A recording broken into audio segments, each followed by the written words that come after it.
தலைமுதல் தாண்டி நிற்கும் தங்கை மகன் கூட்டணி வெற்றி கதைகள் நித்தம் கேட்கின்றேன்.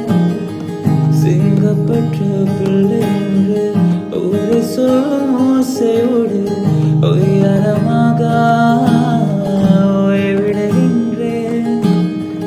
அன்பை மட்டும் அள்ளி வீசிடும் அமைதது வழவே அதிசயம் அற்புதம் அதுவே அமைத்து புதவா